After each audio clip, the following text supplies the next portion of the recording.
When this girl was in college, she fell in love with a werewolf and had two children, a son and a daughter, both werewolf babies. But when the kids got sick, she didn't know whether to take them to a pediatrician or a pet clinic. Things got worse when her werewolf husband tragically passed away. In the end, his body was mistaken for a wild wolf and thrown into a garbage truck in front of her. Even though she begged the workers with tears in her eyes, they refused to give her his body. She never got to see him again. At just 20 years old, Jenny became a single mother. However, as she looked at the only photo left of her late husband, she made a vow to raise her children on her own. She thought she heard him say that as he walked away. I promise. That's what I'll do. She dropped out of school, stayed home, and lived off the small savings her husband had left behind. Jenny, though a first-time mother, patiently persevered through the difficulties of raising two children. But as her daughter, Xiao Shui, and son, Xiaoyu, grew older, they started to awaken their werewolf instincts. She feared that if anyone found out, her children would be taken away for research, which troubled her deeply. I walk. Yuki, I want to walk. you just got over being sick, baby. Remember? I want to walk.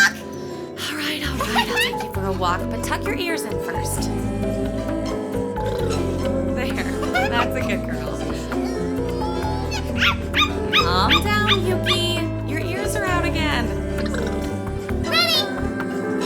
One day, while walking in the park, Xiao Shui almost got into a fight with a dog, and Jenny, terrified of exposing their secret, quickly took the children and left. She decided not to bring them to the park anymore. However, at night, her children would howl like wolves, which annoyed the neighbors. The landlord soon showed up, warning her that if she didn't do something about it, they would have to move. So, in order to provide her kids with a better and safer environment to grow up in, Jenny decided to leave the city. She rented a secluded old house in the countryside, far away from anyone. What made Jenny happiest about this place was that there was no one living within several hundred meters, allowing her children to be free to express their true nature. Xiao Shui was full of curiosity about everything in nature, while Xiaoyu, on the other hand, was scared of bugs and just wanted to go back to the city.